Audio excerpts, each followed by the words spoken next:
Good idea. Expertly done. Ladder. Would you like to see my ladder? Oh. Cool. I mean, those are handy ladders, so They're very good ladders. mostly jealousy. Yes, Hey, it's probably better because I don't think any of us have played Death Stranding. So that ladder, my ladder, which is real, is probably better than video game ladder #1 in Death Stranding. Oh, but don't you get upgrades? I don't know. I haven't played it. I haven't played it yet. I haven't played it. Probably. Well, you started this. A car. Death Stranding. Or a bike, I don't Like know. a truck or something, isn't it? It's like some kind of people carrier, converted people carrier that you can put boxes in. Something like that.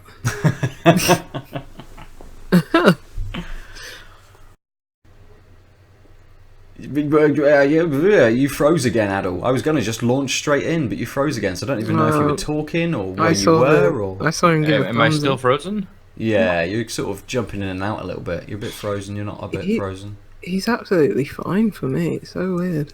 Alright, I'll try and cut around this. Welcome to Tanked Up, the podcast about video games and beer. I'm Ben, and I'm here with Aadil. Hey! And a returning Lucy. Hi. Hey. Sorry, I missed last week, but you had a even better replacement. So we did have the excellent Laurel on. yeah, not a replacement by any means. She should be. Yeah, she's got bigger and better things to do. Not that we would replace you. Exactly. Sure. Exactly that. So we're going to open some beers. We're going to talk about some videos. Lucy, before we just begin, just to be able to pick one game, as you missed last week's chat, which kind of revolved around, you know, the industry moving forward and lots of other bits. One of the questions we asked was, what are we, the games we're most anticipating in 2020? I just want a short little answer from you. If there's anything you've got. Doom Eternal. Ooh, yeah. Carry on. That'll do. Let's open some beers. Aadil, what are you drinking first? I am drinking from Burnt. It's a Citra and Centennial gluten-free pale ale. And yes, I always read that as girlfriend first, and then have to pause and say gluten-free. A grist of pale wheaten oats gives us a lean wort that was hopped in the whirlpool with Citra and Centennial, dry hopped with Citra, Centennial, and HBC 431 for bright tangerine and grapefruit aromas with a subtle piney bitterness. Ooh. It is healthy 4.8%. It's got gorgeous art of what looks like. Oh yeah, there's a windmill. Smoking though. Not sure why the smoke cloud is coming out of the windmill, but you see the firs, you see the sky, and the windmill is indeed beyond some of the firs.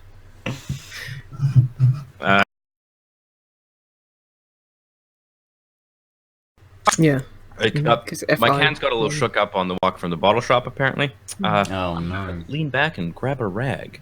While I do that, why don't we move to Lucy? What beer are you drinking?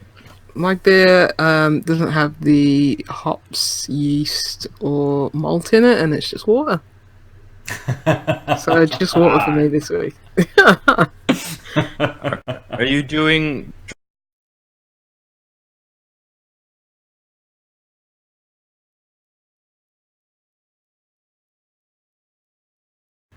I haven't had so far this year, so yeah, let's try it out.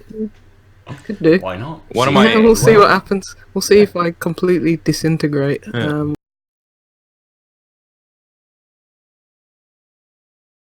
Ordered a mail order big box of alcohol-free drinks to tide her over. I'm like, is that a thing you need to do? There's a lot of BrewDog in it. Oh. Because they now have their alcohol-free Punk IPA. Oh, yes. And then they have this weird raspberry thing. You see, at that point, it's like... alcohol-free ones, I think. You know, like... I drink beer for the flavour, and not a lot of those alcohol-free beers have a lot of flavour. That being said, when I was at a beer festival last year, Big Drop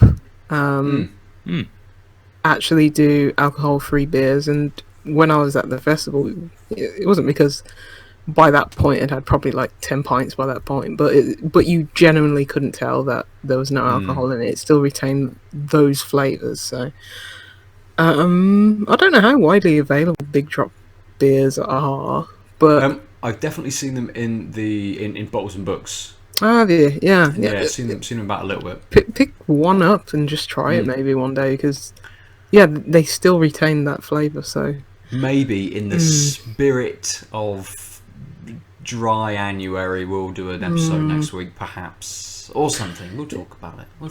We could do alcohol-free beer week. I'd try that out. Yeah, maybe have a couple of actual beers beforehand. Yeah. It's not so bad when you're facade. 5 pints in and just won't drink a thing. Right, I am drinking a beer from Burning Sky. I haven't had a beer from Burning Sky for ages. And it's called Indecision Time. It's a Simcoe and Sabro Pale Ale, I believe. Is it a pale? Yes, Indecision Time is a modern pale ale that changes from brew to brew to highlight individual New World hops. And this is Simcoe and Sabro. It's 5.6%. That is all I get. Water, malted barley, malted wheat, oat malt, hops and yeast. We're waiting for him to see it. Waiting for Ben to look at the screen. Oh, mate, I haven't been looking at the screen. Have you got the same beer? No, it's a different Burning Sky. Yeah, Oh, you've frozen for me again, and all I can see is the top of the can that just says Burning Sky. Yeah, I was hiding the rest. I see. Tell. Okay. Ooh, interesting. I decided to pick this one up because I haven't for a little while. I had the exact same thought process. They've been in hiding. Yeah, I don't know whether they've just been not shipping over to Bristol, or maybe they've had a bit of a change of kit or something like that, and they've just been doing more sort of local runs or different stuff. Because they were definitely in cans the last time I had one. I think. Yeah, me too. Yeah. I don't think this is the jump for them from bottle to can, is it? That's kept them off the shelves a little bit. No, that's fine. Aadil, we'll come back to you. How is the first beer that you have? Opening and pour, you can see it's a little hazy. Sort of just see the shadow of my fingers through it. It's quite light, really light yellow, yellowier than straw, somewhere between straw and gold, I'd say. Healthy head. Oh, you can smell that Centennial. Oh, it's a really, really good nose. And you get that pininess as well. Little tropical fruit. And some citrus. Nice. Want a big swigs? Small swig first. Ooh. Oh, that's nice. Has it just hit the spot? Oh yeah, it's cold enough. Cooled my mouth, and then I got. I mean, the Centennial comes out really strong. I think the tin said something about more grapefruitiness, but after the nose, I'm actually feeling a lot of the citrus. Getting some tropical fruits. The finish is lightly piney, just a bit, but it's mostly just a general bitterness that's got a really, so far, long-lasting finish. I don't need to go for it. I would say not wet, not dry in the mouthfeel. It's like the only thing that makes it feel a little dry is just that it has this strong lingering bitterness, and it has a lingering bitterness that's really quite great. And nice. So I might end up sipping this just because I want to let that finish do its whole thing. Cool. Yeah, this is an excellent beer. Nice. Very good. Worth the weight of the head.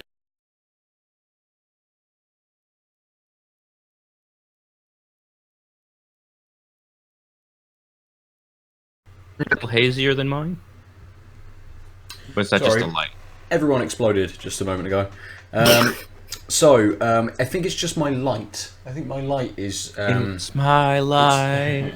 It's now not, or it's not a never. clear one. It's not a clear bulb. It's one of those ones with like a pearlescent one. Yeah. Yeah. So I think it's changing from what you see.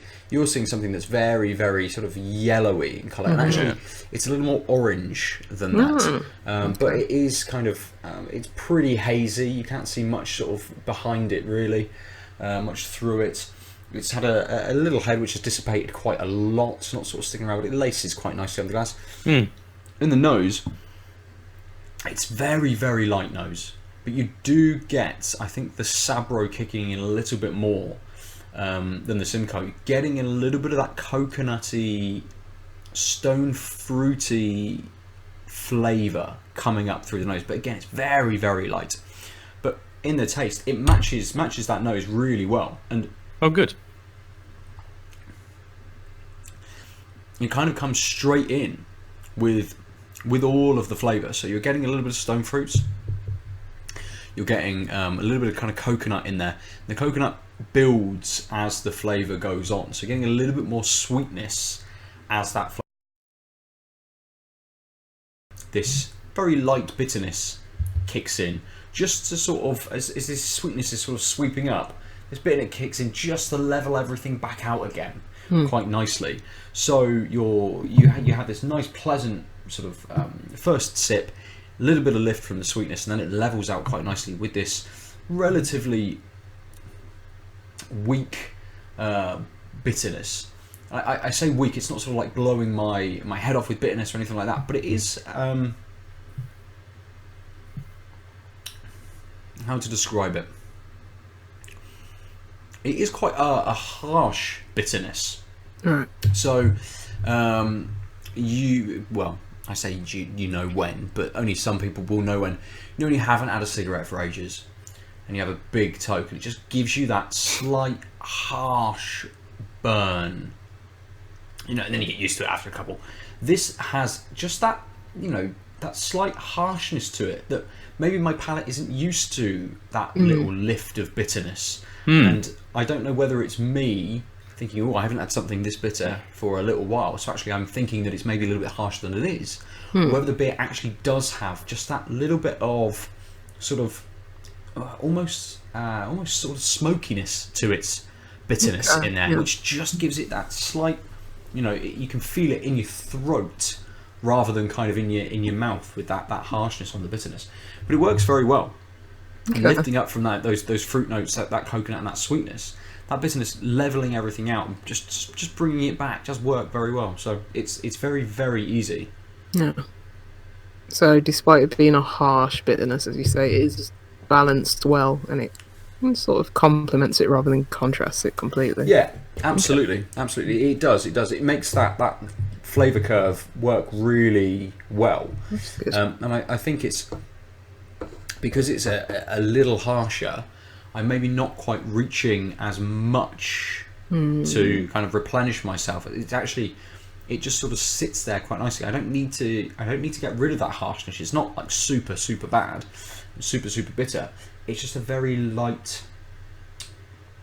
smoky bitterness to it. So yeah, I don't need to replenish. I'll be going back because I'm enjoying that flavour curve kind of as it progresses through. So excellent. Absolutely, it's good. Makes me want a beer.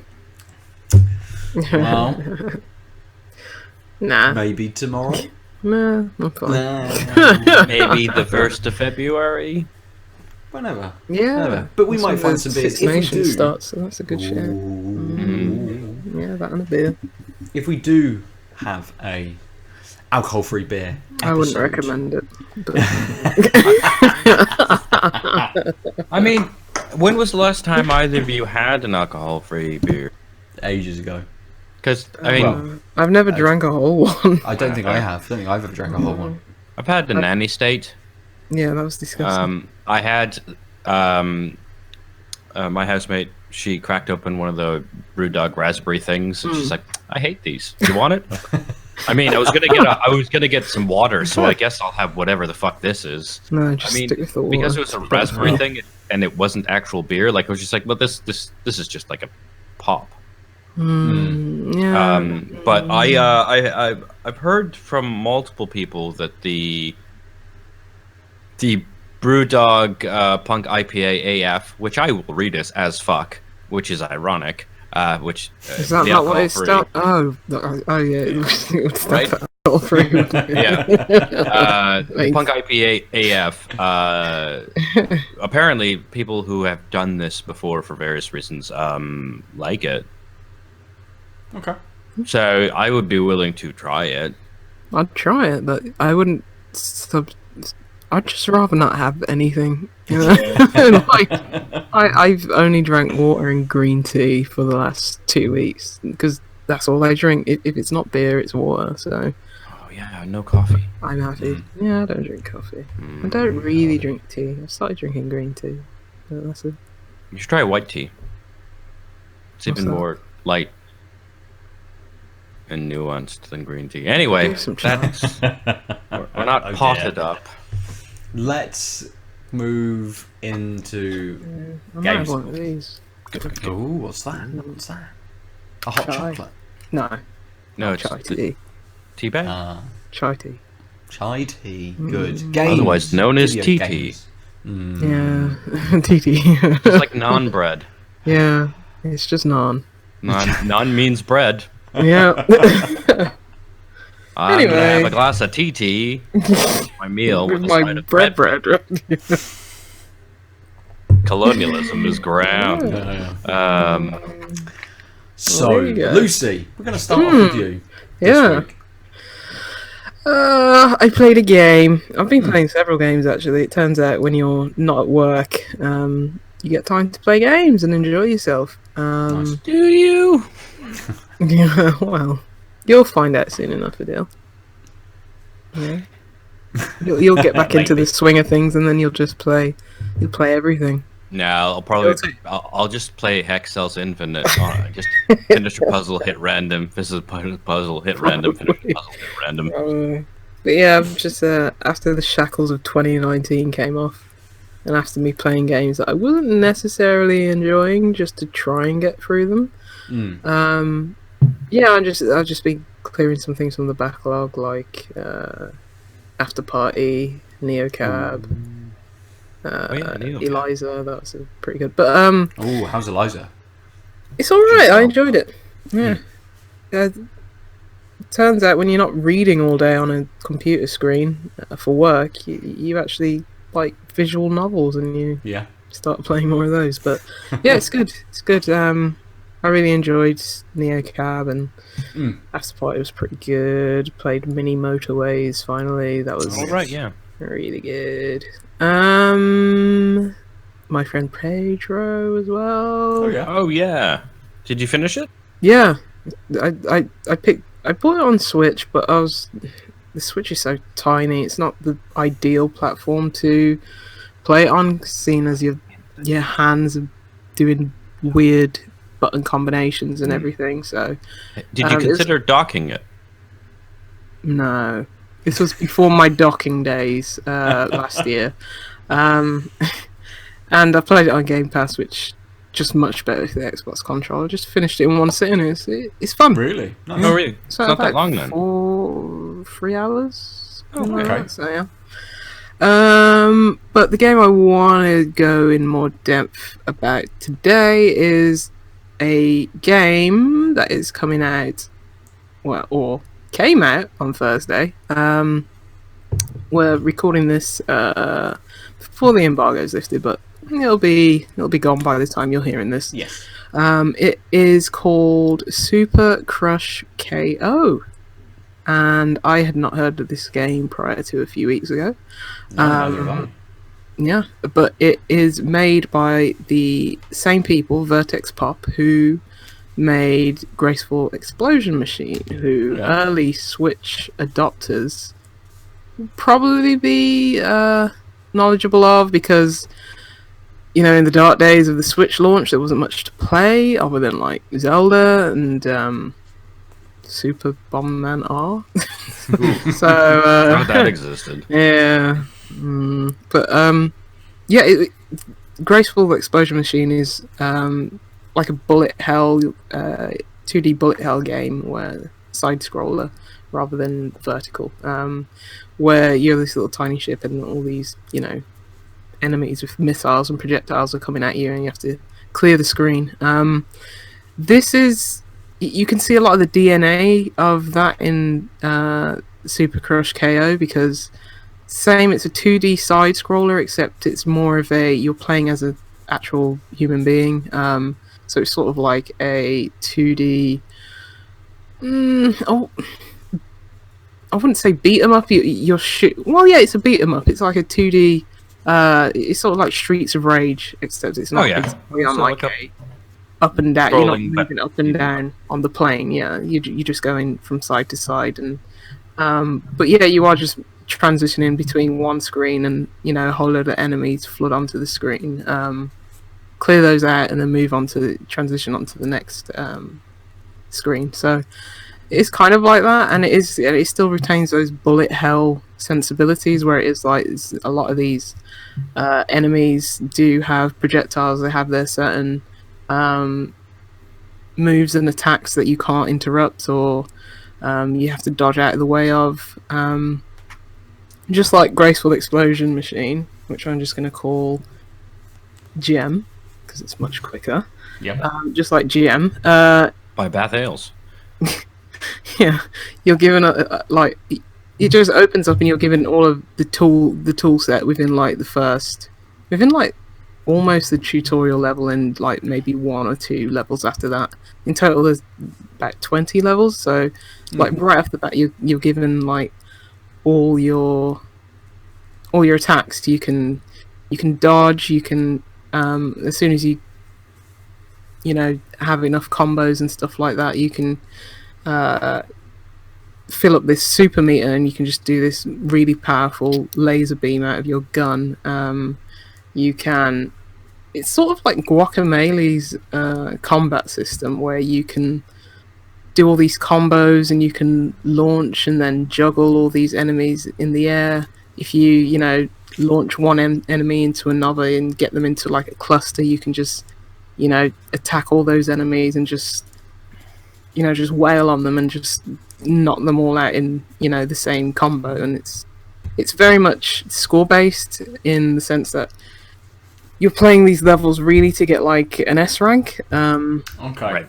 Yeah, you see the combo going up and you see the ranks going up and stuff like that, and that gives a lot of the replayability. So a lot of the levels I'd get, you know, A's on, but it's like I want to go for that S rank on every level, because that's what I pretty much did for Gem as well. It's like, I'm gonna S rank all these levels, and this game I'd say it's even funner than Gem, because it's. I mean, I like bullet hell shooters, but it's like, maybe I like brawlers a bit more, and it's like it's got that really fluid and fast and responsive, you know, fighting style that Guacamelee has. Yeah, and that's excellent. Yeah. So, but yeah, it's really fun. I finished it over the course of 2 sessions really, because it is that addictive, and it's like, oh, just one more go. Oh, just one more level. I want to get the S rank on this. I want to just move on to the next screen. It's like, it's very hard to put down, and I think it's their best game that they've made. I think they've only made like 3 games, and I think it's the best of the bunch. So yeah, it's really good. And on Switch, I played it on Switch. I think it's coming to Steam as well. I think those are the only 2 platforms so far. But on Switch, it runs like a dream. It's crazy because there's so much going on, and it's like everything's just you're moving so quickly, and you're doing these combos at such a fast pace. Yet the system still just keeps up. It runs like a dream. I didn't have any hitching, no slowing in the frame rate, nothing. So, and it looks great. Good. Yeah. The only negative I'd say about it probably is that some of the environments just seem a bit recycled. It seems like the same backgrounds on almost every single level, and it's like, I'd care more if it was like I'm not just paying more attention to the foreground and the action. So it's not. It's just a little nitpick. It's not really. Yeah. It's not a game breaker or anything like that. So yeah. Other than that, it's really, really, really, really, really, really fun. Really good. Really vibrant, colourful. It's just gameplay heavy, and it's like, yes, this is what I want. There's a little bit of a story told through like comic book like style panels and stuff like that about this girl and a cat. I mean, any game with a cat is always better, but it's like, it's just this throwaway story. It's nice. It's a nice wrapper on everything, but the focus really is the gameplay, and it just feels really good. Speaking of sort of like fluid combat and a girl and a cat, is it sort of give you any sort of feelings of something like Gravity Rush or something like that? Obviously that's very different because it's in like a 3D space, the camera's sort of from behind and stuff, but that Gravity Rush always came over as sort of like a very fast-paced, very fluid kind of, not bullet hell game. It's much more of a I don't know what you call it, just an action game, I suppose. Yeah. Which used like the 3D space really well. Yeah. From what I can remember, I've never played Gravity Rush, so I'm just trying to, reach into the deep crevices of my mind to remember what the gameplay actually is. But yeah, you could say it's like a 2D. I mean, like, what do they call them? Like character action game, like Devil May Cry Bayonetta or something like that, where you are juggling enemies, like getting those combos and stuff like that. So yeah, if Gravity Rush is anything like that, then yeah, you could say it's like Gravity Rush. I really liked Gravity Rush. I don't think I ever finished it on the Vita, though. Rest in peace. Never to return. You could have played. They did I think I played it on PS4. The sequel? No, they redid it for PS4. Oh, that's right. Yeah, like a year later, like 6 months later or something. Yeah, and I played that, but I didn't play the sequel. And I don't think many other people did. It came and went, didn't it? Yeah. Well, I mean, from what I recall, it was an interesting-ish world, but it definitely was, despite it being sort of, JRPG style world building, which, is usually my jam. I really just stayed for the puzzling about. Yeah. So it's like, if I didn't manage to finish the first one, I'm not about to like go seek out the second one based on just, more story that I don't know. Yeah, that's fair. So with Super Crush KO following on, you can see the DNA of Gem in there.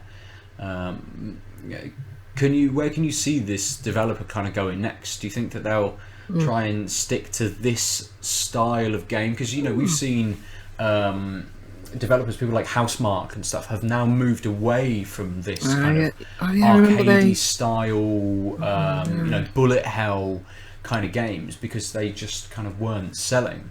Do you think that these guys are able to do something different? They can stick to this kind of genre and just mix it up enough, or do you see this kind of being the extent of those kinds of they've hit the limit of this style of game or in this genre and they'll move on to something else maybe? It could go either way. I think it depends on how much traction it gets on Switch, and if people start talking about this game and praising it because they should, because it's really good.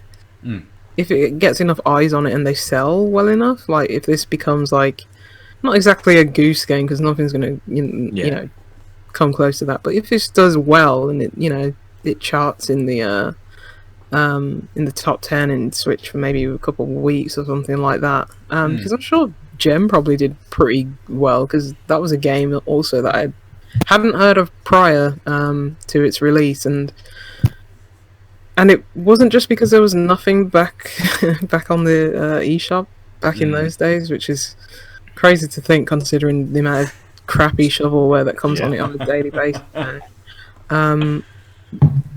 Stuck with it just because it was really fun, and I can't imagine somebody would pick that up and like be like, yeah, not for me. They're really fun gameplay forward games, and I think maybe if they do well enough, and this gets enough attention on it, maybe they will just continue in this vein, or it'll give them the creative freedom to make something else. But I'd be happy to see them do something. Maybe, I don't know, I'm not a game developer and not even that creative, so it's like I can't even see what the next step beyond this would be in terms of carrying on that lineage and carrying on that kind of tenets in gameplay. So I have no idea. I hope it does well, and I hope they can keep making games like this, or if not, make something make a battle royale like Housemarque. I can't believe I didn't recognize the title. I did a quick search because I'm like, what is this game? And it came up in one of my gaming groups like months ago, and it looked like I remember the trailer now. It looked like really fun. So I'm glad to hear that the actual finished product is solid. Yeah, massively. It's a complete package. So yeah, it's one of those like vaguely on my list, but it seems interesting. I'm sure I'll hear about it, and I just did. Yeah. So. Yay! Spread the word. Nice. So, having tied up all of your other games, all of your other backlog, and then moving on to games that are releasing this year. I know that last year you played a lot more of previously released games than games that had been released last year. Oh yeah. Do you think we've got a lot of games coming out this year again? Do you think it's going to be the same this year? Yeah. Because to be honest, there's not a lot in these first couple months that I'm actually interested in. There's still there's still quite a few, but I think it'll give me a lot of time to play those smaller games that I missed out on, which is all I can be bothered with. It's like I really want to play Plague Tale, and then I'll look at How Long to Beat, which is I should never go to that site because if it says anything more than 4 hours, I'm just like no. You're not playing Plague Tale. I do. I'm gonna get to it. I'm gonna get to it. It's just doing that. It's just so easier to be like, oh, this will only take me 2 hours. Like I played the Goosebumps game that I had from like I didn't know there 2015. was a Goosebumps game. There is, and it's a like a point and click adventure. It's like if you'd go to like a public library and just it's like, oh, this is the Arthur the Aardvark game. Let's play this. Right. Weird, like the random like shareware type shit that they have installed on computers for random kids to play. Yeah. Let's play the Goosebumps, the game, which was apparently based on the movie, which has nothing to do with the movie. Not that I've seen the movie, but I know it.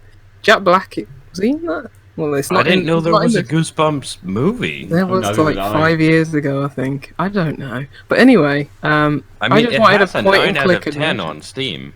Well, the Steam love their point and click adventure game. They will give 9 out of 10 for anything. As long as there's an inventory, they'll give it a 9 out of 10 on Steam. But yeah, it was 2.5 hours and I enjoyed myself.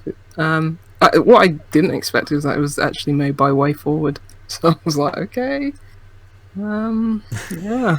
That's real random. I was like, yeah. That is Pedigree very, very developer. random. Yeah. Yes, I'll probably go back to older games this year to answer your question.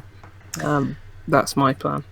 Yeah, fair enough. And you've got probably a huge backlog, but also with all of the subscription services, Game Pass, and all of this sort of stuff, churning out kind of older games anyway.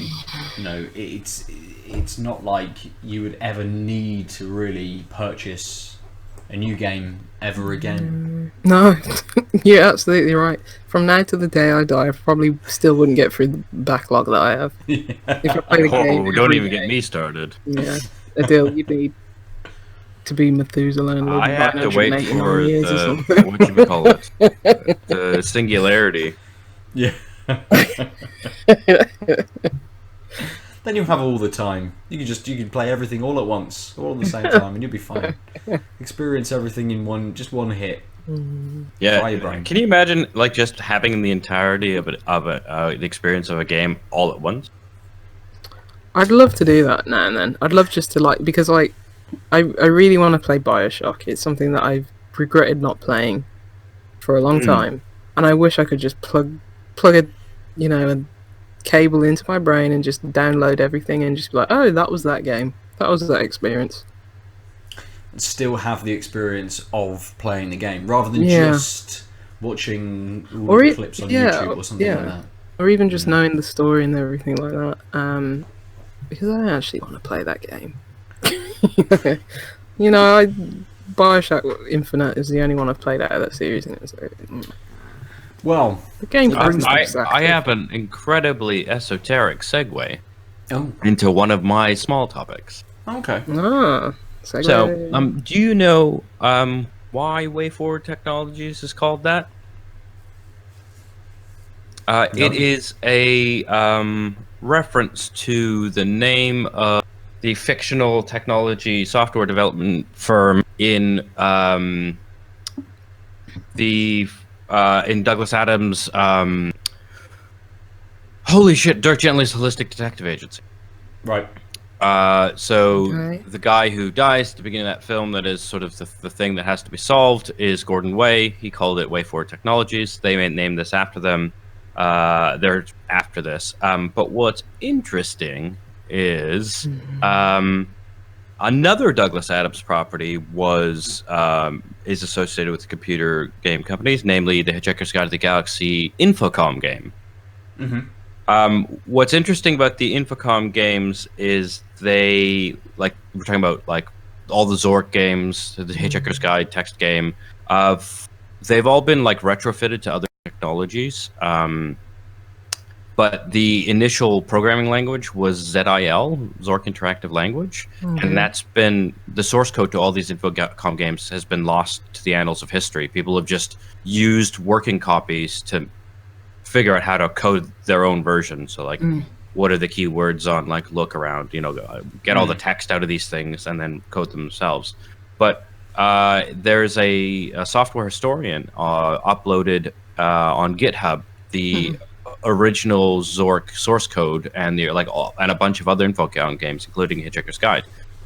Okay. And that happened this week, and people like no one knew that there was any, like, they thought the source code of these games wasn't there. Yeah. And this guy just found it, and it's like, I'll just post it up into the cloud. Yeah. And now like people get to see how, because this is back in the Super Cowboy days, where like you don't have a game engine you buy off the shelf. There aren't like standard things you put into an engine. This was just like, we're gonna make up our own language and then code our games into that, and that's how they managed to get such flexibility off of text, like looking around, moving left, right. Like no matter where you were, you had a response for a certain subset of like English commands. And so I just thought it was really cool, but also like I just think it's worth acknowledging the value of people like actually preserving things down to the source code level. Yeah. Especially because obviously crazy. OG Infocom's gone.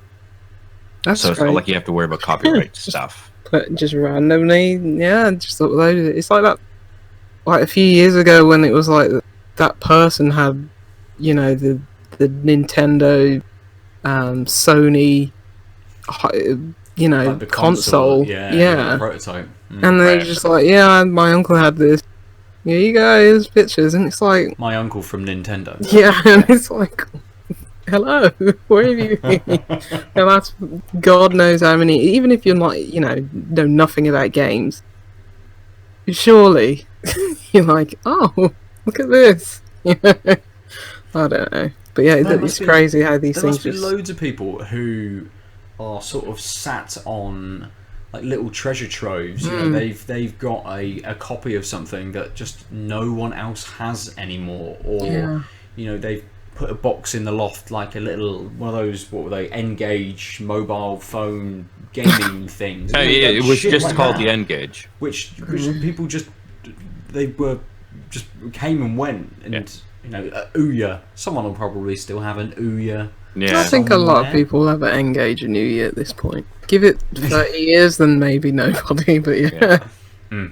yeah. But those things are like based on, like, they're just interesting hardware platform stuff that have basically the same innards as all the other things. Yeah. But still worth preserving. And I know there are people who like have their own personal library and collections of bizarre technology. And I think it's important. Like at some point, we sort of easily lose track of these things because everything's just sort of in the cloud and streaming and downloadable and blah blah blah. And you're like, well, but when Valve eventually fucks something up and Steam goes away, I mean, it's I just lose all my shit. It's heartbreaking. Like, I've been recently looking for like articles that I've written like ages ago for this website. And it's like they're just not there anymore. It's like, well, that's a shame. But maybe I should just take a screenshot of anything. But it's like, when will those screenshots be obsolete? And have you tried using the Wayback Machine? I will now. But yeah, you just hear these stories like, oh, this developer like completely lost the source code of like this big game, and or like some of the LucasArts games, like when Double Fine were like remastering Day of the Tentacle and Grim Fandango, and you have to hear about the hoops that they had to go through. Yeah, not just through like video game preservation in terms of like the physical data and stuff like that, but just all these, stupid ethereal clauses with like Disney and stuff like that, and it's like, it's just it's when you think about it more, you do root for the people who are like preserving these things. Like, I can't remember the name of that initiative. It's like a couple of people over in America who are like just cataloging everything, video game history preservation. Yeah, I know what you're talking about. Yeah, can't remember that exact name, but yeah. Someone like Mike Micah and people like that who are like just big into getting as much as they can, preserving everything, and being able to sort of share it with everybody as well. And like you say, Aadil, it's maybe not so much just about the preservation; it's about putting it out there for everybody as well, and sharing it. So actually, it's not just sat on my someone's computer. Porch. It's spread around. If I've got one copy of something on my computer and that explodes, it's gone. Yeah. So it's better to be out there for other people to enjoy, but also for other people to preserve as well, and also learn from. Live on. Yeah. Another thing that happened was Blade Runner, the original Blade Runner game got. Yeah. I don't actually remember on what GOG. It was. Yeah. Yeah, it came out on GOG, didn't it? Like, and that was like a years-long effort of people trying to figure out how to back engineer and a bunch of things. And I can't remember what the big breakthrough was. I don't know. No idea, but it looks cool. I mean, it was by Westwood Studios, right? The guys who did Red Alert. Yeah. Man and Conquer. Something that I would have played back in the day, back in definitely. 1997. Well, it's one of those, again, I've just got, and I think you have this, Aadil, the Nathan Drake collection is free on PlayStation Plus. Is it? Yes. Let me just... I am listening. I'm really bad at remembering that I got Plus for a year for super cheap, and so I've missed months of like, Aadil, this game is free. You wanted to play it, and it's like, cool. Oh, now it's some other shitty game. Great. Yeah. Same thing with Epic. I'm currently just messing around in Sniper Elite 4 because it was the free game last month or the month before, perhaps. And I've put the Nathan Drake collection in my library, but I have absolutely no intention of going back and replaying those games. Like, I loved Uncharted 2. I enjoyed the first game, but I loved 2 and 3. I thought they were great games. But I just know how janky they are, and if I want an Uncharted experience, I'd probably go and play 4 or Lost Legacy rather than jumping back to those games. Well, you've already had that experience, right? I have had that experience. I thought they all held up, apart from the first one. I thought 2 and 3 held up pretty well. Yeah. But hey, I haven't played them in 6 years. So but it just made me think about these older games, Blade Runner and things like that, and there is absolutely a market for these games, and there are people who want to play older games. They want to relive those experiences, or just go back and experience them for the first time and see kind of how games have progressed through the years. I am not one of those people.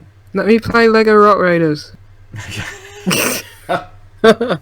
No, but I understand, because it's like you have to really have that desire to go back, and force yourself to get around some of these janky controls and just like quality of life improvements that we've seen over the last 20, 30 years. So I completely get it.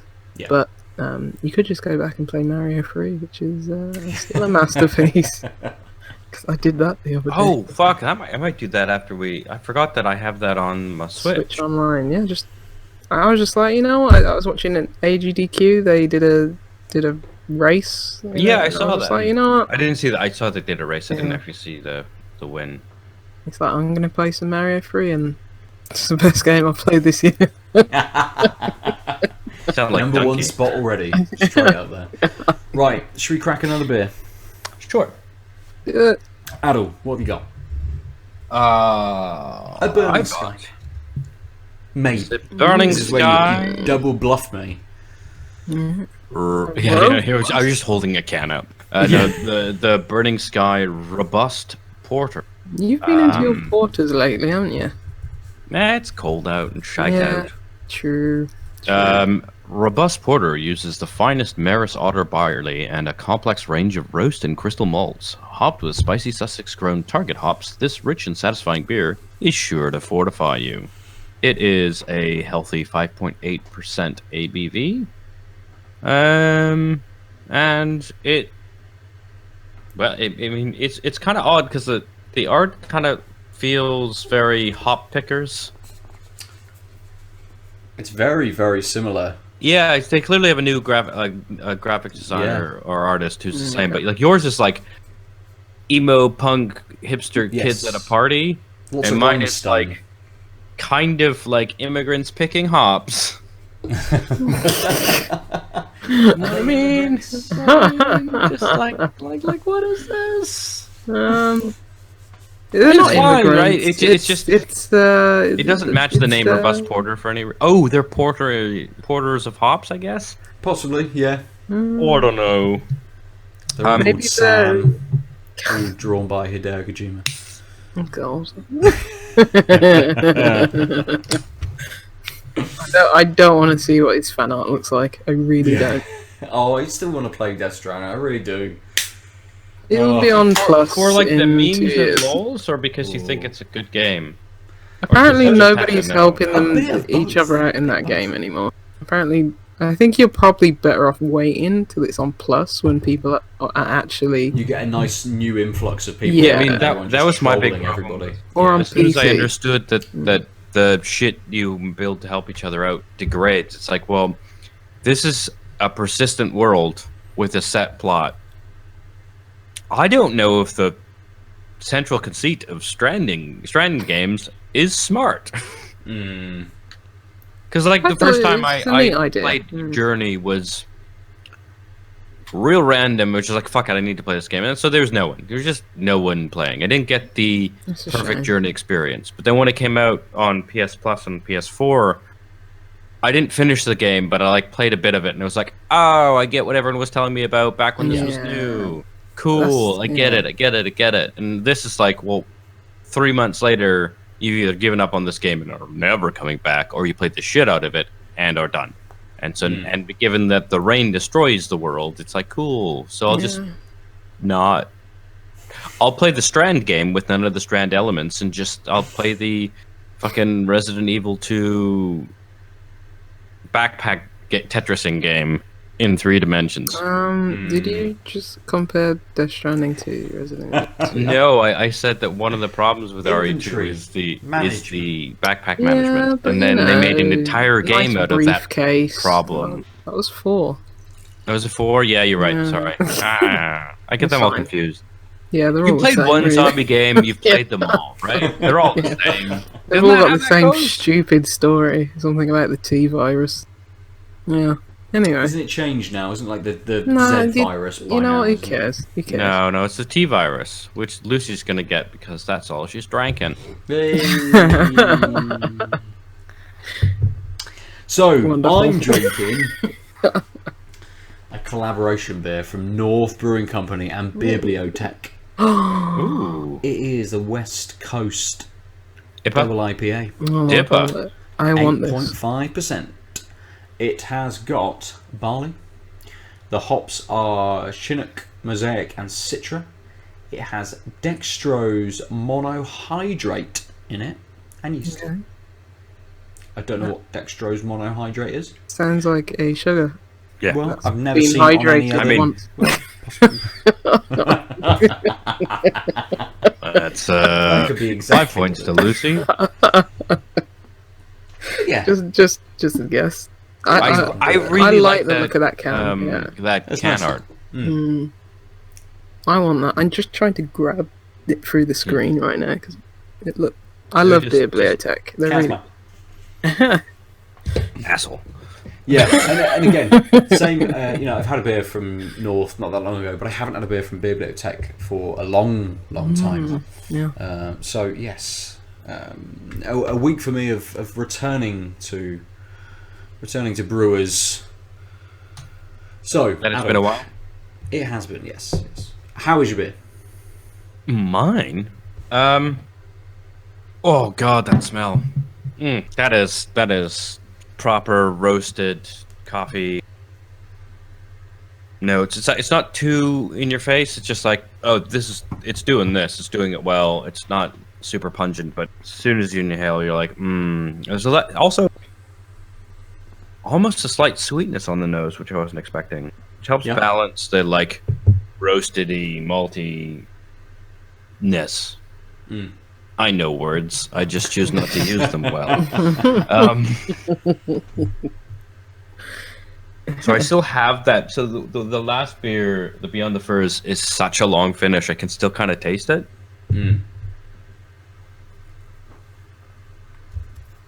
So just sitting with you a little bit too long. A little bit, if only because I am immediately moving to an entirely different beer and having to give notes on it. Yeah. I wouldn't say it was too long in any other context. It's actually a wetter beer than I was expecting. Its head was slightly bigger, but subsided quite a bit. Quite a bit of lacing. Obviously, dark is all hell.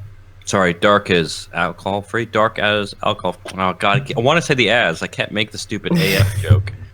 Dark alcohol free. That's the one I'm supposed to say. Anyway, it's dark as fuck. We got there in the end. Boy, and it wasn't worth it. It wasn't worth it. Like on the third try, but by the fifth, boy. Ooh.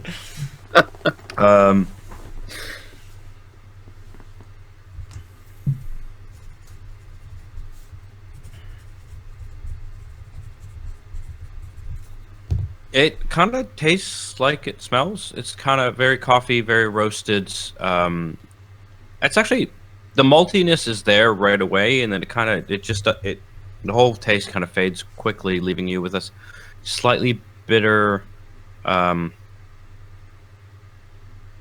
like malty aftertaste. It's actually I thought it might linger, so I can't tell because of. Maybe I'll change my mind, but I feel like the finish is kind of more bland than the rest. It does linger, but it's just sort of like you had a porter.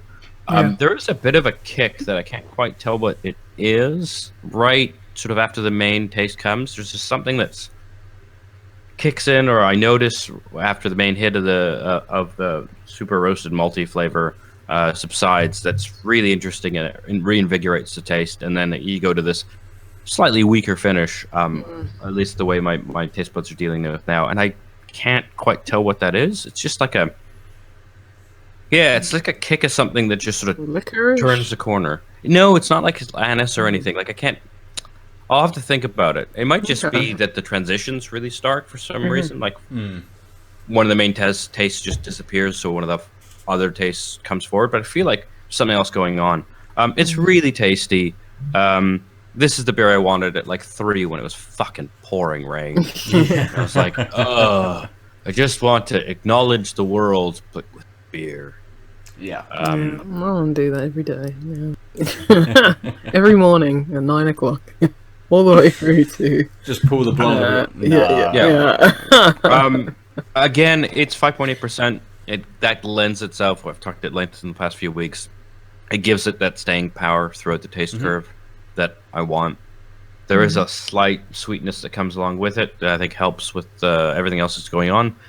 I'm actually really surprised that it's not more velvety. Like the mouthfeel is quite wet.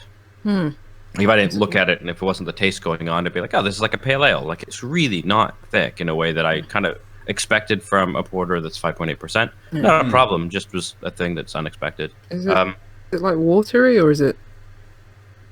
Not quite watery. Like, it doesn't. To me, watery is like kind of watered down, and this is just like I said, it's like it could be a reasonable percentage pale ale in just the mouthfeel wetness. Yeah, it's just it doesn't have that velvety. It doesn't cling.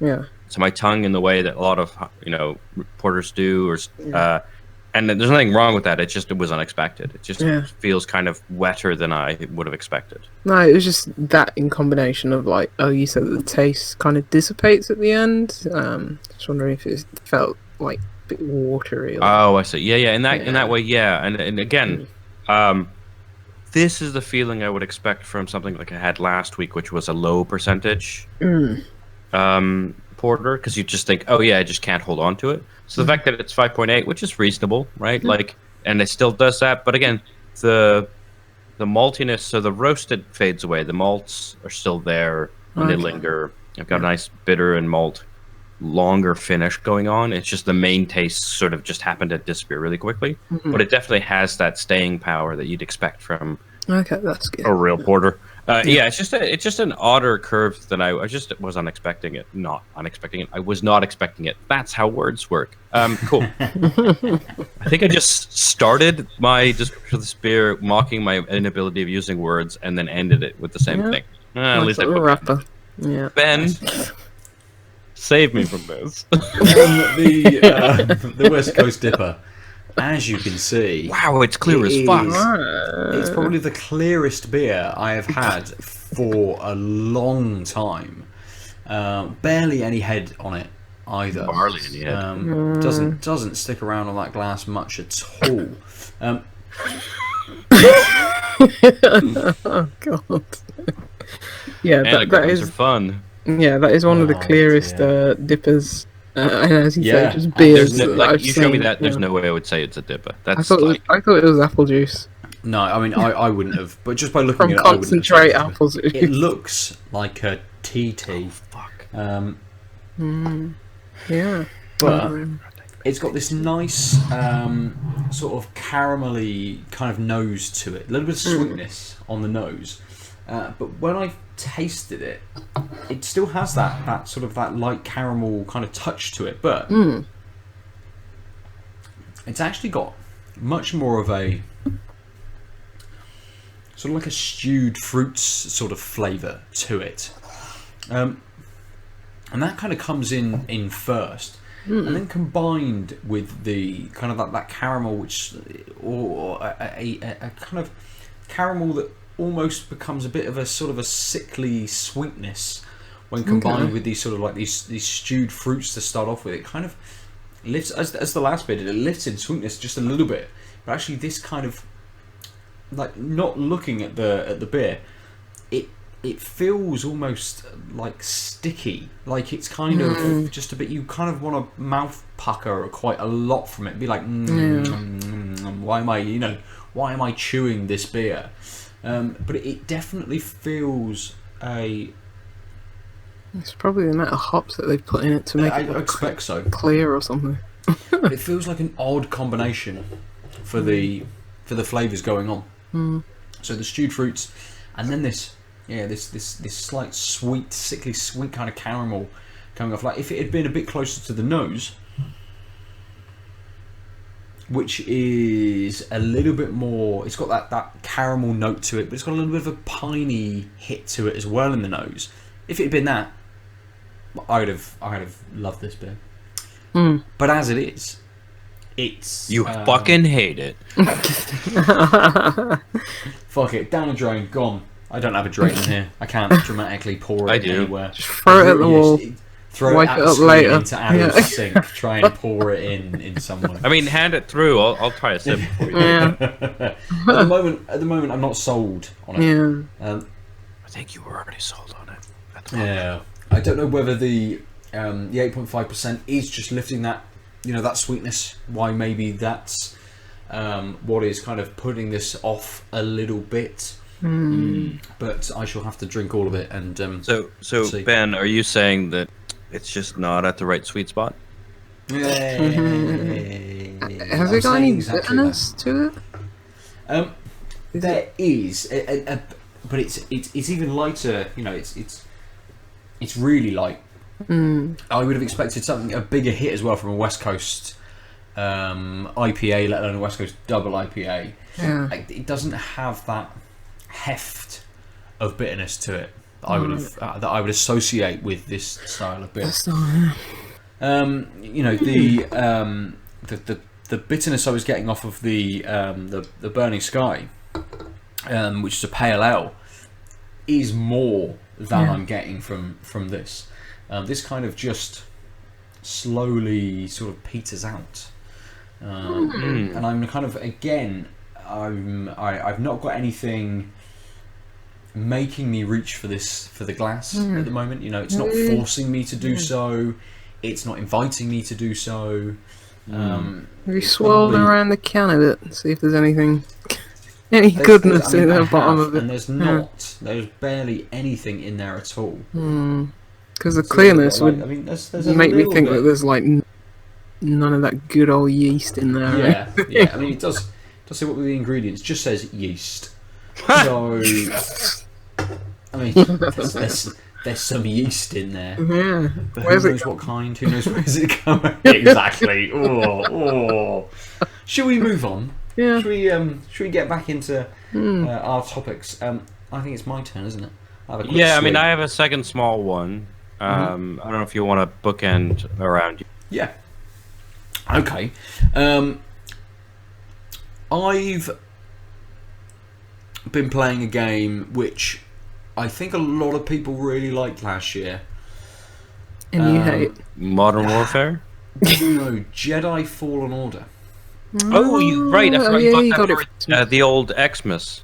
Yes, yeah, it was gifted to me. I don't know if I like it or not. How many? I finished it. So I finished it. I mean, if that's oof.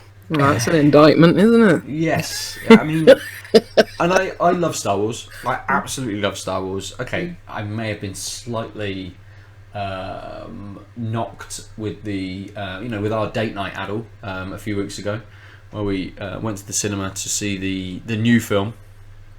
But I don't know. There's lots of things about this game which I liked, and there's lots of things about it which I disliked. So I really enjoyed the combat, the lightsaber combat, and the powers. Once I got my head around all of the different button inputs for everything, it very cleverly puts things like force push and force pull on shoulder buttons. You are you're tapping face buttons for lightsaber combat. So it uses the controller very well to allow you to very easily feel powerful and build you up very quickly in those early stages to feel like you have risen. You are you were a Padawan. You kind of had to go into hiding because of the purge, the Jedi purge, and you're not that powerful when you start, and it builds you up quite nicely as you progress through. But that's kind of the thing that's been driving me through. Just that, the moment to moment play, lightsaber battles, using the Force, those sorts of things. I didn't care much for the story. I thought that it's acted quite well. It's interesting, but it didn't really hold me, and I never really clicked with the characters or wanted to kind of know more about them. There's one character who I thought was actually really good, which you encounter on Dathomir. Dathomir. Yeah. So that's part. Oh, right, because of the cartoons. Of course, it's part of the canon still. Yes. Because Rebels and Clone Wars are still canon. Yeah. So Clone Wars introduced Night Sisters. Yes. Yes. So where Darth Maul is from. Yes. Yeah, and all of them, all of those. The guy who got chopped boys. in half. The horny boys. In episode one. I know Darth Maul. There's a guy if it comes out of both ends, right? Yeah. He comes out of both ends. Yeah. Yeah. There's probably lots of characters in Star I Wars. believe I've you not call that seen the the requiem prequels. for a dream saber. But yeah, so there are some characters that are good. It is acted quite well. Yeah. But just didn't care. Just did not care about the story. It didn't pull me in. Yeah. It didn't grab me. Not even with the Force? Hey. It tried to. Constantly, the character just turns back to the script and says, "You will enjoy this game." No. Fucking hell, I won't. That's a shame. But it's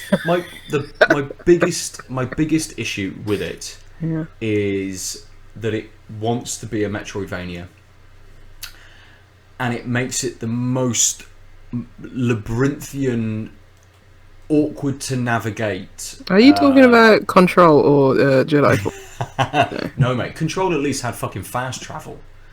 At least with Control, Jedi doesn't. Jedi doesn't have fast Oh, travel, no. which is fine.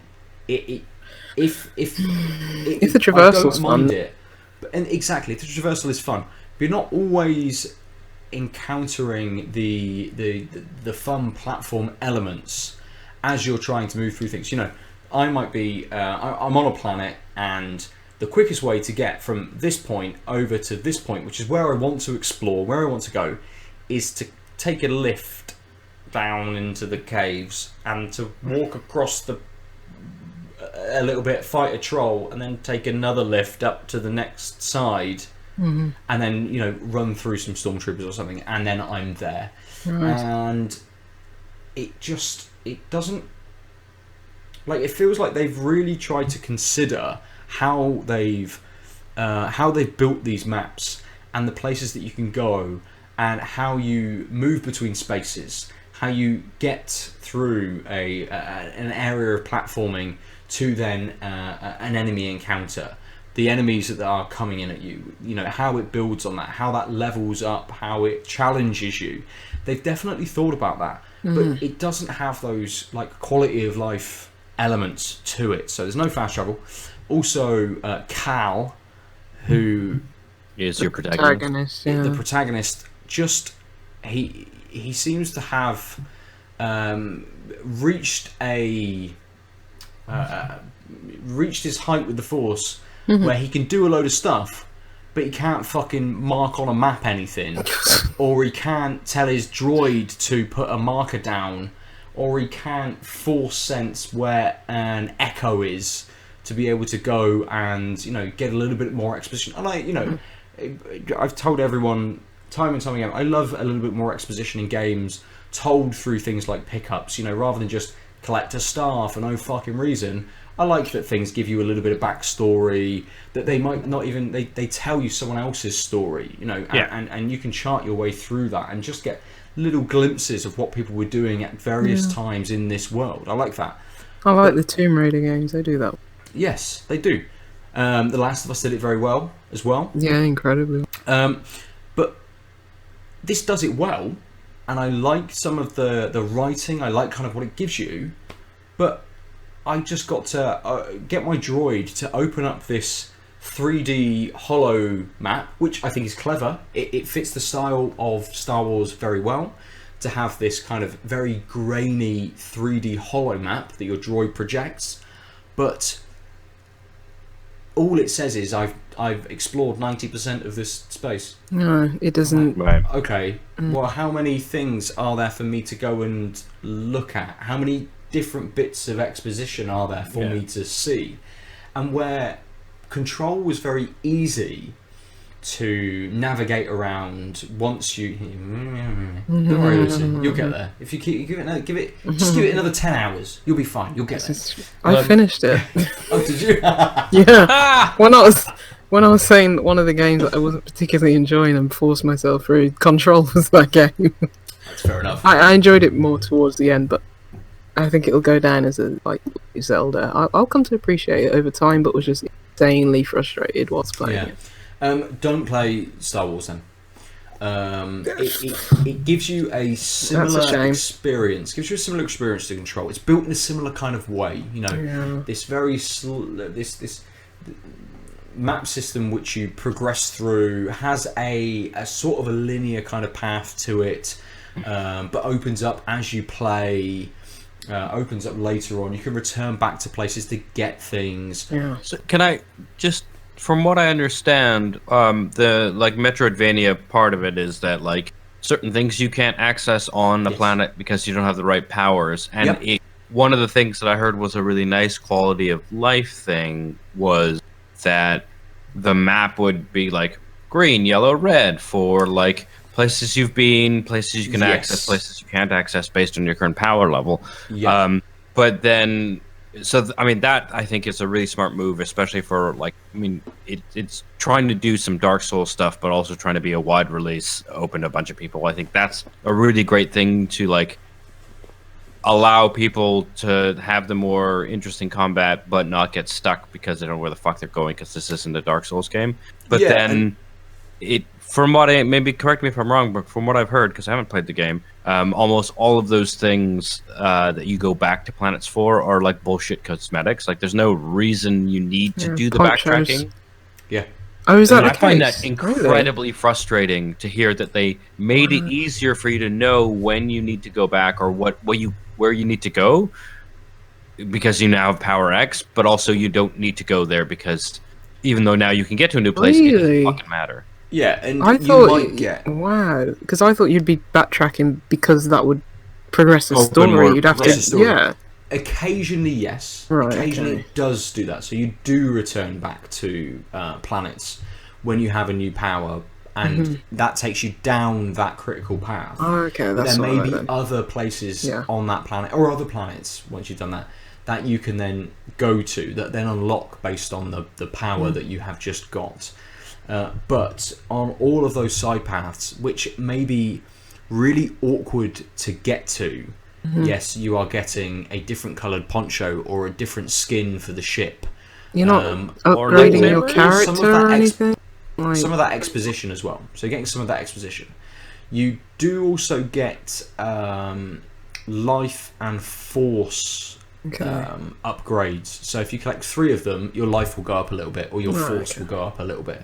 So they. Do you think it's needed, or can you get through the game without these things? I didn't. You know, unlike Control, which I explored everything on, I platinumed it. I went everywhere. I did everything I could possibly do. With this, I haven't gone, oh, there's this door I can go to over in this area. The one thing I really wanted to do is, once I'd finished the game, I went back to one of the planets and explored one of the like Venator class ships, which is sort of pre-Imperial cruiser, you know, prequel level Imperial cruiser. That after, when Order 66 happened, when all the clones went against Jedi, this would then crash down onto the planet, and you can go into the ship and explore through it, and you can't go into it until you get a double jump.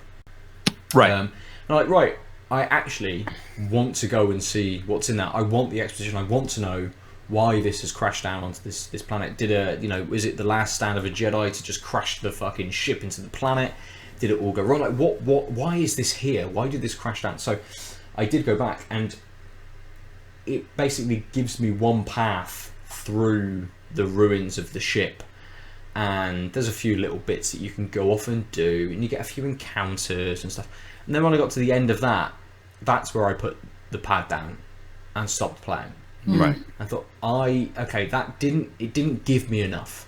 Yeah. I don't care enough to now go back to this planet and explore that extra bit. I don't care enough to go back to this planet and explore that extra little bit. Yes, I could bring the map up and I can see where I can now go based on the powers I got, but I just don't want to. Yeah. It just isn't pulling me in enough to do that. Fine. Yeah. But what difficulty did you play it on? And the other question I was going to ask. What difficulty do you play on? I've forgotten the other. I started on... Oh, I can't remember what they're called. I think there's 4 difficulties, and I started on the 3rd one. Okay. So I think there's basically like easy, normal, hard, and then brutal. Yeah. And I started on hard. Okay. And I shifted it down. Yep. At one point because I couldn't get through an area. And then once I got through that area, I shifted it back up. Oh, that's good that you can do on the fly. Yeah. It's not like you have to restart your game. Exactly. Yeah, I mean, I And think then that's one of the best things about modern gaming is allowing you flexibly. But Yeah, even absolutely. Some still do. It's like you need to restart your game. Yeah. It's like, go away. Or your game could die in a fire, and I'll play a million other things. I think I played about up to about the halfway point on hard, and then shifted it back down again. Because at that point, again, I didn't want the challenge. I just wanted to. Just wanted to get through it. Just wanted to get through it in the end. And I think with all of this criticism that I'm throwing at it, my biggest criticism is I don't know why they've chosen to go that Dark Souls route and respawn all of the enemies every time you hit a bonfire. I don't. Story-wise, it doesn't make sense. Why would that happen? Well, the Empire Following has a an trend. infinite amount of child soldiers. Yes, yes, they do, and just I appear. can understand. I can understand when you go back to that planet, It would they would replenish their soldiers there because they may have made another push for the next resistance checkpoint to take it out. Like, if I had a fucking Empire and someone like slaughtered a fuck ton of people, I'd be like, oh well, I need to replace those people. Otherwise, the and I'll locals. put more there. Yeah. Makes sense. Yeah, in fact, what would be really cool is if after you slaughtered your way through and the plot progressed, it was like harder enemies or more enemies, because if you think from the perspective of the Empire, they'd be like, I need to replace these people. Like, that fucker might come back and we need to be ready, because if we lose control of this planet, then people are going to notice, and that's bad for the Empire. So now suddenly there's like a bunch of real badass guys. Yeah. They're probably just following a trend, like just trying to get that. But it's weird because it's like Star Wars is such, widely known property, and Souls games, even though they say, well, particularly niche, Yeah, it's like there's still no one outside of gaming knows what the fuck a Souls game is. Yeah, exactly. Even if it's a big movement in gaming. Yeah, absolutely. Like, these are Timmy totally isn't gonna different know what that parameters. is. Yeah, so But he'll want to play Star Wars. Yeah. That's a shame. I was going to wait for it on EAX, but just like Battlefront 2 will probably come out, and I'll still never play it anyway. But I'd like to. I was hoping it would be Tomb Raider-y. Yeah, it just seems like it could have. Some of the design decisions that went into the game are a bit strange, but it seems fun enough. Yeah, I mean, it have does they seem fun patched enough. all the jank yet? No, it's got it's got a lovely level of jank. Some of the textures, especially the Wookiees, look like when they first, when they first put that initial asset in. They're like, oh, we've built a Wookiee as a placeholder asset, and they just never updated it. There's some texture issues. And I don't know whether that's just because I'm playing on a base PS4 rather than. That shouldn't fucking matter. No, I completely think agree. everyone's had that. I completely agree. Issues, It shouldn't matter. So shame. I mean, can I stick to better Metroid games with 2D maps that make sense, like Resident Evil and Bloodstained and Luigi's Mansion. My top 3 games, all good maps. Maybe that's what. As is my right, I am going to invoke the review round. Because there are 2 reviews on a read that are negative on Steam. One by Poots9S, which says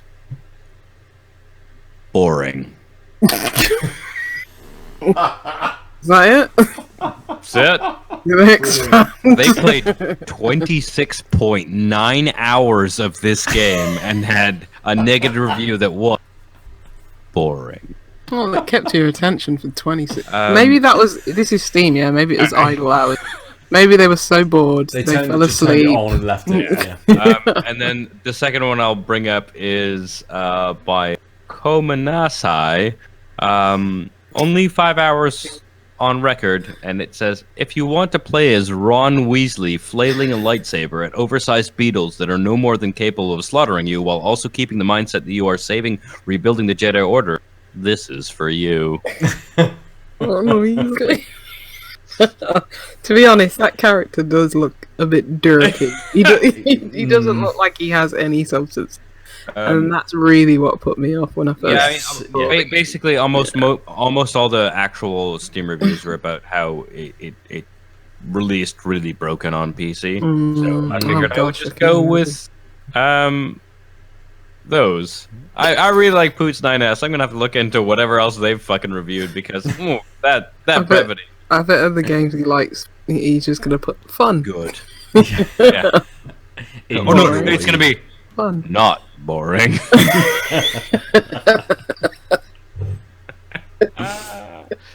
Yeah. Oh, the joy of Steam users. Reviews. Yeah, so let's move on from Star Wars. Right, yeah. I think the whole world should. Well, I mean, there was a big hype around it based on the fact that Respawn were making it. And kind of after it released, a lot of people were saying, "Oh, you know, EA, you should just let Vince Zampella, you know, be in charge of fucking all Star Wars properties moving forwards." And they've only got the license for like 2 more years.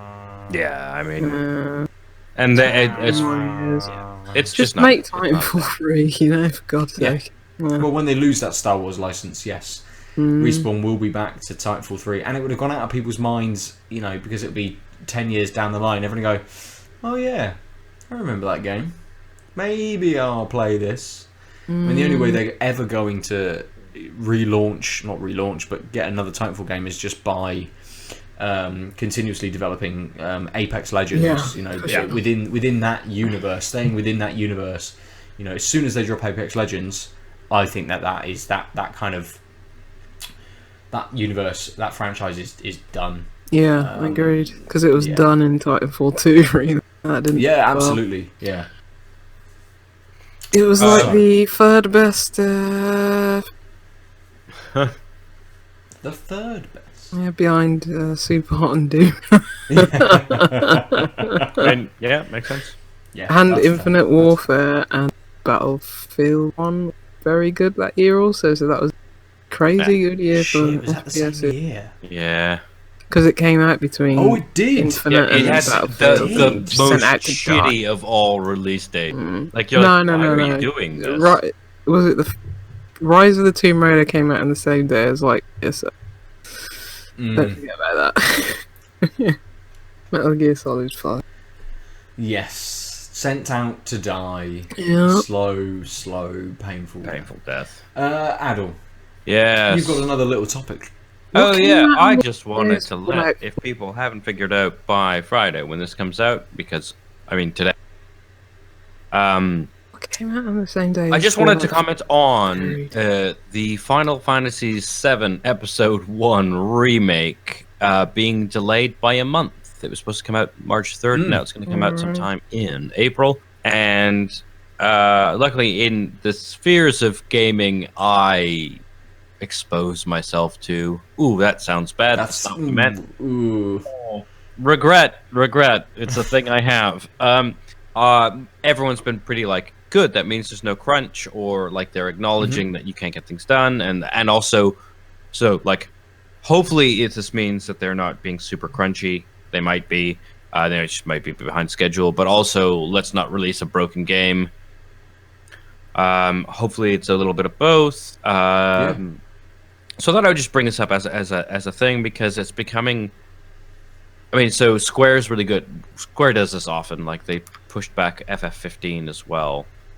But like I wanted to bring it up as this won't be a big deal. Like, yeah, there's gonna be this like small subset of gamers like, what the fuck? I wanted this on March 3rd.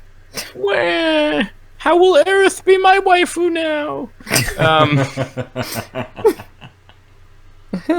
But other than that, like people will just buy it a month later. Like, so I just wanted to bring it up as a, you know, I can't claim that this is a positive, non-toxic work environment because I don't know the back end. But like, it's so refreshing to just be like, nope, needs more time in the oven.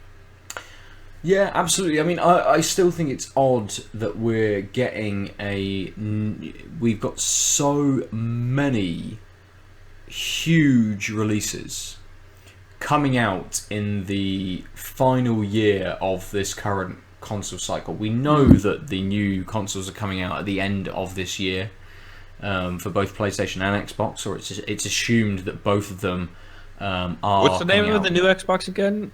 New Xbox? Xbox Series Sex. X. Right. Xbox Sex. Sex. Xbox Sex. Oh, wait, no, not Sexbox. Xbox Sex. Sex. X boner.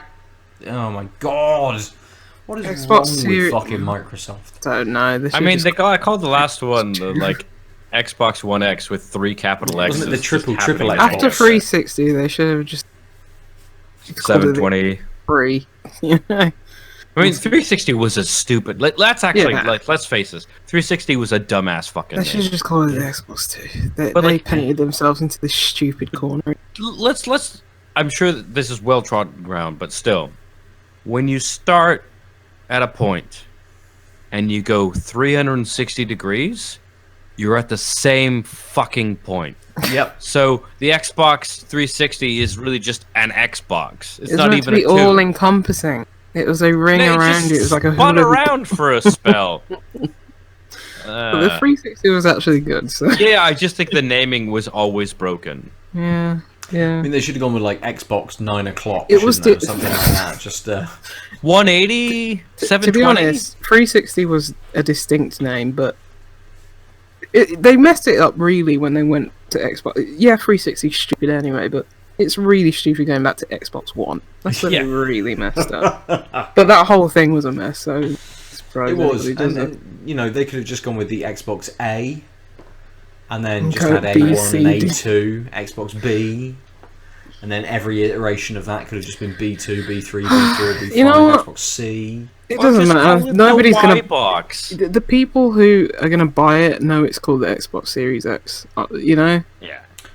Everyone else, little Jimmy isn't going to get an Xbox Series X for Christmas here, is he? He's going to get a PlayStation 5. So it's Yes, yes. yeah. So on the topic, I still think it's crazy that we're getting all of these huge releases in this final year. Final Fantasy now moving a little bit closer to Cyberpunk, so it's less of a you can pick up this game, And play then it this- for a bit, and then move on to the next kind of big release and play for a bit. You know, they're both coming out very, very close to each other. We've got The Last of Us and two Part of 2 my coming out very most close as anticipated well. game. And I think they probably are two of a lot of people's. You know, if you like these big budget AAA games, the Final Fantasy remake and Cyberpunk have been pushed. They've been hyped. They are very much at They're the from forefront reliable of games studios media. as well. Yes, RPGs, okay, and a lot of people maybe aren't that hot on those. But I think Who doesn't like rocket propelled grenades? Yes, Trump. He doesn't like them. Does he know what they are? No, he definitely thinks of Final Fantasy when you say RPG. I don't think you want to know what he thinks of when he hears Final Fantasy. Oh, I think that, you know, Cyberpunk and Final Fantasy remake, they live in a similar space. So, Yeah, that is true. Getting it that little bit closer to it, you know, with those two releases, kind of doesn't really sit very well for me. It just seems a bit of a misstep. I think if they were going to hold it, and if it needs more time, absolutely hold it. Just don't make your people work into the ground, but just wait another month.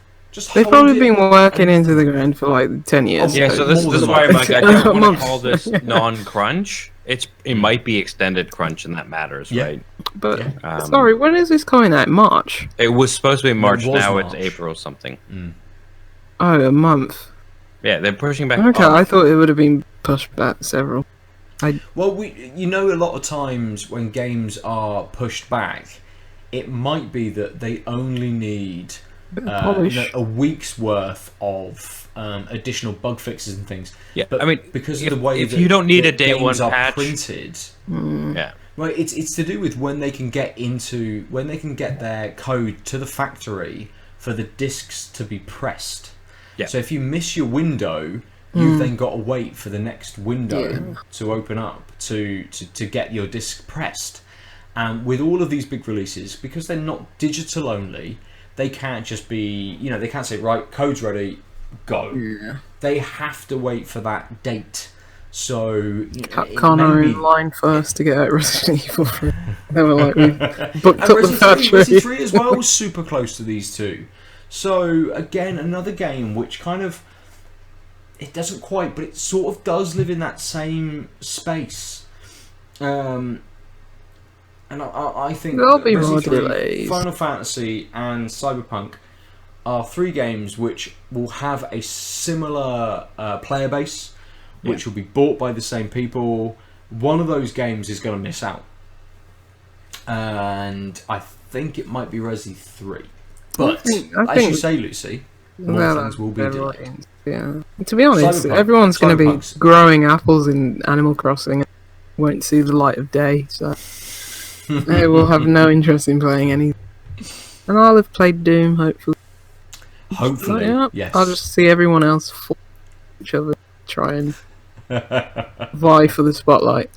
I mean, I can see delays all through this year. I mean, The Last of Us has been delayed already, so that's coming out later in the year than it was originally, because it was meant to be towards the end of February, I think, that was going to release, and that pushed back to April as well.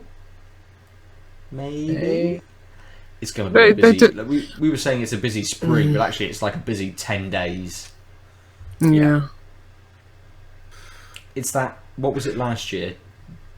January 21st or something like that, when about 10 games were all going to release. Oh yeah, it was February, wasn't it? Wasn't it like Antro? Yes. Some stuff. Crackdown, probably. Yeah, and everyone just kind of went, let's move. All these games are bad.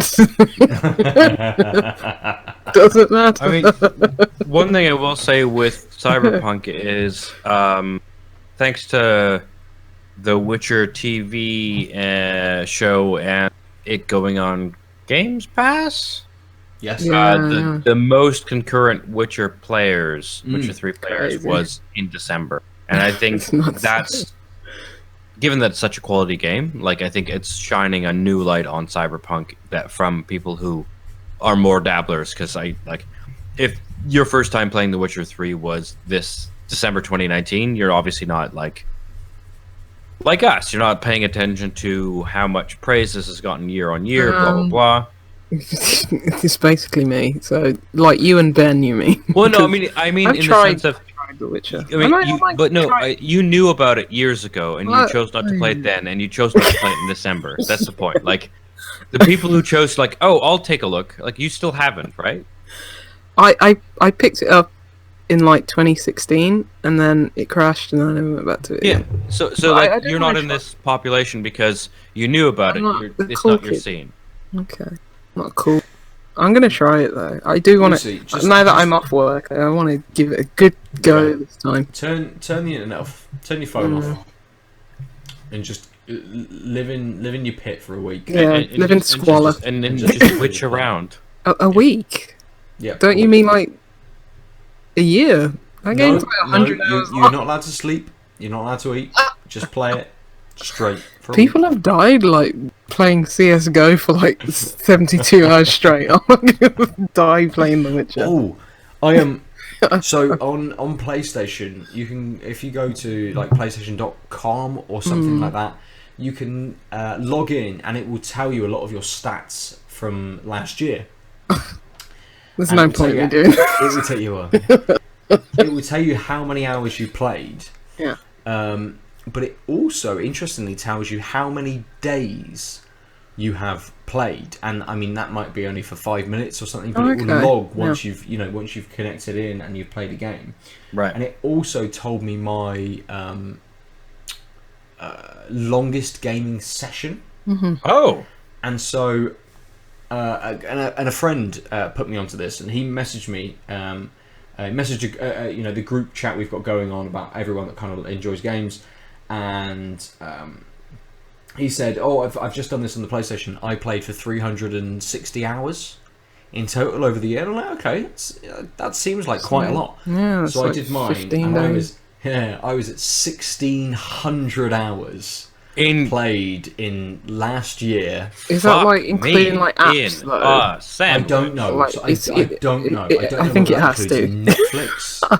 I'm sure it includes like Netflix and Spotify because it's just using the fucking thing. Yeah. That makes it. Yeah. So yeah. You definitely didn't have those hours to spare away from life. Otherwise, I'd send help. My longest session was 7 hours. What were you playing? I've got no. It didn't tell me what game that was. You fell asleep watching Deep Fried Masters on Netflix. Well, I've got no idea when I had or could have possibly had a 7-hour session. When did I have that probably time? just grab I'm sure something. You play games and then you like put Spotify on right afterwards or something. Well, I mean, it may have been Netflix into a game and then Netflix again. Yeah. You know what's? I'm surprised. I really hope on PlayStation 5 they do compartmentalize these stats because it's like Switch does that now, and Xbox have been doing this since the beginning of time. It's like I can see, how long have I spent on Netflix on Xbox? I can just look that up so easily. Or how long have I spent on Hitman? 300 hours easy. I can just see it just like that. So I hope they build something into this system. Sony are taking the casino approach, aren't they? Turn off all the lights, don't put in any windows, don't put any clocks anywhere, and just let people play for as long as they keep playing. Yeah, but you want to see those Don't tell them how long. Yeah, absolutely. Loads of us do. Because not every game has an in-game counter as well.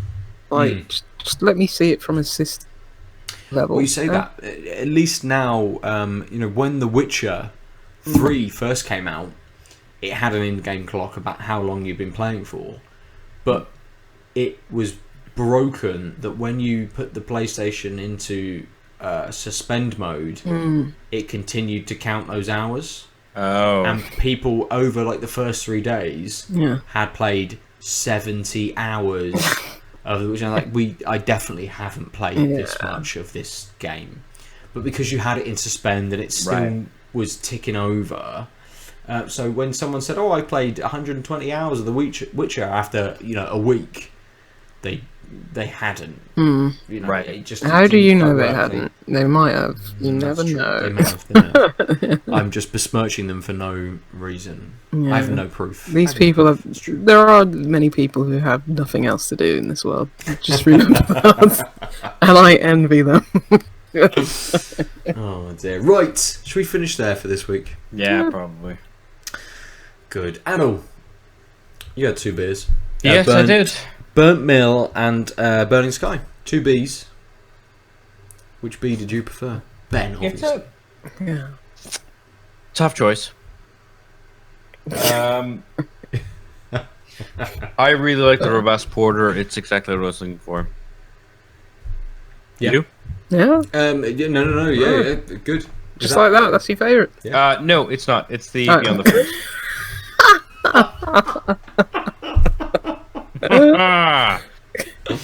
There's the bait.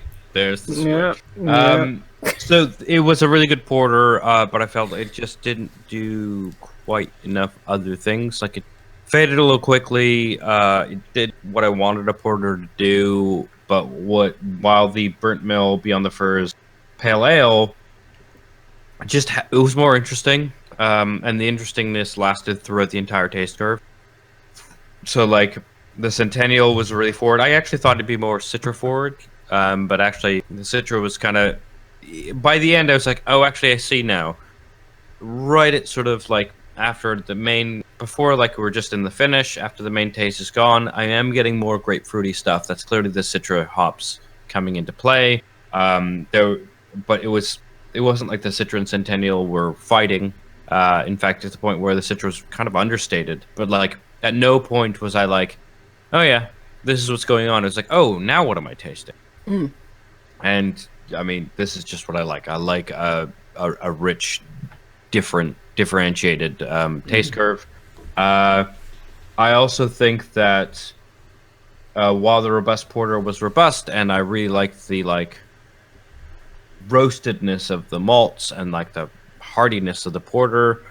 If you gave me something similar, I'd be like, yeah, I will take that instead of this. And then versus the Burnt Miller, would be like, I kind of want to try another one of these.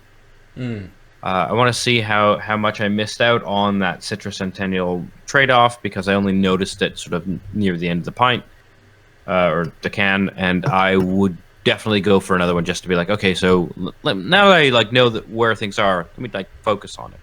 And the robust porter was robust, but like again, a little wet and a little plain on the finish, and ultimately that's what I'm just going to say. Like they're both really good beers, but the one was more dynamic, and that's what I aim for almost all the time. That's fair. That's fair. Yeah. I think I feel similarly about mine, and I'm going to pick the Burning Sky Indecision Time as my favourite this week. Again, because I think that the taste curve was doing something interesting. And it's not that it was just doing something interesting; that it worked. So I enjoyed the first few flavors I was getting from it. Could see that, yes, I can see why this is sweetened very slightly with that coconut, that Sabro kicking in, and then that bitterness just balancing it all back out again, and giving me a nice rounded finish to this beer. The Beerbliotek and North collaboration did grow on me as I drank it. Yep. I got less of those stewed fruits, a little bit more of those malty notes. You know, that caramel coming in a little bit more. The sweetness did stick around, so maybe that 8.5% just showing a little bit kind of as I drank it. But I think as a full package, the Indecision Time just worked really well. And was a beer that I'd be more than happy to have, just kept drinking this evening. Right. It's not often that we actually drink pale ales really on the podcast. We drink, especially at this time of year, we're sort of like into stouts and porters, not reaching for pale ales very much because they don't quite give us the same warmth and comfort and things. Yes. That those porters and stouts do. So I think it's really good that I found a pale ale that it's just given me kind of everything that I wanted. Yeah, that sounds great. That just works very well. So yes, the Burning Sky Indecision Time Simcoe Sabro. Because it did say that it changes each brew changes to highlight individual New World hops. So it's the Simcoe Sabro version that I'm picking this week. Nice. So that leads us very neatly into everybody getting in touch and talking to us, which you won't do, but you should. You should get in touch with us. You can do so in lots of different ways. Lucy. How do people chat to you? I am Juicy Loose 9 everywhere. And small correction. Rise of the Tomb Raider came out on the same day as. That's why it got buried. It was Mad Max that came out the same day as Metal Gear Solid. Oh, was it? And again, a very overlooked buried. Buried. Bad releases all around. Yeah. Anyway, Juicy Loose 9. You wanna on all the things? Tell me about game stuff. I've been subscribing to RSS of just video game stuff, and news is crazy. Video games are crazy. Always something new every day. Something's always on fire every day. Yes, something is always on fire. That's absolutely true. You can't argue with that. I mean, Australia. Loads of things. California, loads of places. Aadil, how do people talk to you? With their mouths. You can reach me at the Omniarch on all of the things except Twitch, but I don't use that, so who cares? Instagram, Twitter, even Mixer. Facebook. I think I'm at the Omniarch. Steam, thingy, PlayStation. Those bits. Yeah. Those I things. even am at the Omniarch on Xbox, even though I don't own an Xbox anymore. You'll be back. Yeah, I can't wait to One have day. that little mini fridge in my my room. You know what the thing is? It's not even. I mean, I don't know if you had a. Did you have the original Xbox? You had the original. Nothing bigger than that. That thing could sink a ship. Yes, But- it's bigger than my printer. My printer's an A3. Bigger than my fucking house. ginormous printer. But it's not actually taller than like the Xbox One X and S. It's Really? just a lot girthier. Yeah, it's a unit. It's like it's not actually that big when you have a look at it. It's just it looks like a tank. Right. A lot of beef in a very small area. And everyone will tell you it's all about girth. You can get me at Nova_47 almost everywhere on the places that I exist. We are at Tanked Up Cast on Twitter and on Instagram. You can also go to outoflies.net to look at lots of other articles, listen to our premium,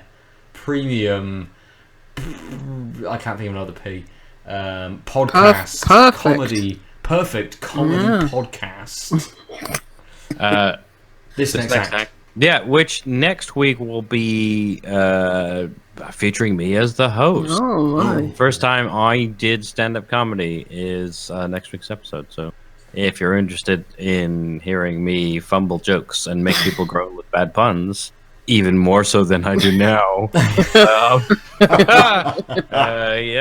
tune in. Is that what our listeners take from this? Like, we enjoy Adil's puns. Go and listen to this next act. Yeah, good. I mean, that one episode. Every other episode, I make the occasional joke as while I announce the host, but mostly it's the host and the comics jokes. They're very funny. Bristol has a great comedy scene. If you like stand-up or are interested in it, it's a good podcast. I really stand by it. It is fun. It is fun. And even when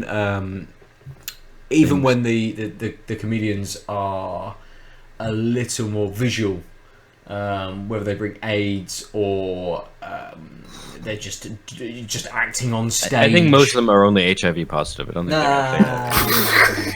And that's the level of comedy you can expect. Oh dear. Worse. No, luckily I'm not. I don't make the jokes, so it's fine. Only for the next episode coming out, not for the rest of them. We'll be going forward. Good. So for another week, we have been tanked up. Bye bye. Bye. Ciao. www.outoflives.net